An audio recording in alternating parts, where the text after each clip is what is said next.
បាទជំរាបសួរសូមស្វាគមន៍ពុកម៉ែបងប្អូនទាំងអស់គ្នាដែលពេញនិយមតាមដានតម្រូវឆ្នោតយមប្រចាំថ្ងៃបាទអញ្ចឹងសម្រាប់ថ្ងៃទី13ខែកក្កដាឆ្នាំ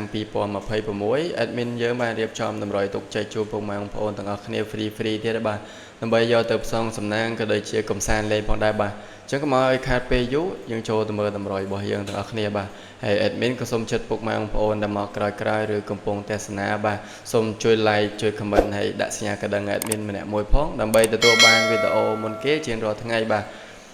តោះអញ្ចឹងយើងទៅមើលពីលេខរបស់យើងបាទសម្រាប់ខ្ទង់អុសបាទអញ្ចឹងខ្ទង់អុសរបស់យើងថ្ងៃនេះ admin មានអុស20ហើយមួយក្របទៀតហ្នឹងគឺយើងអុស7បាទសម្រាប់ខ្ទង់អុសរបស់យើង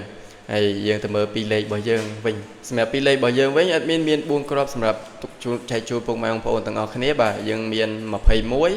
23 75និង78បាទអញ្ចឹងយើងបានពីលេខរបស់យើងហ្នឹងយើងមាន21 23 75និង78បាទសម្រាប់ពុកម៉ែបងប្អូនដែលស្រឡាញ់លេខតម្រុយបាទមានណាមួយបាទ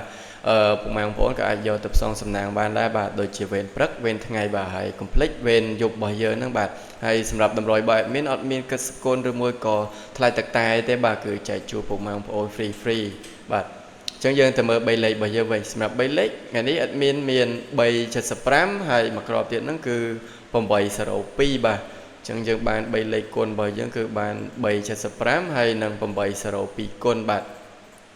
អញ្ចឹងឥឡូវតម្រុយរបស់យើងក៏បានឈានចូលមកដល់ទីបញ្ចប់ហើយបាទមានតែប៉ុណ្្នឹងទេបាទខ្លីៗសម្រាប់ពុកម៉ែបងប្អូនងាយស្រួលតាមដានក៏ដូចជាយកទៅកំសាន្តលេងផងដែរបាទអញ្ចឹង admin យើងសូមជូនពរពុកម៉ែបងប្អូនទាំងអស់គ្នាបាទហេងចាក់ចូលទាំងលេខតូចនិងលេខធំបាទ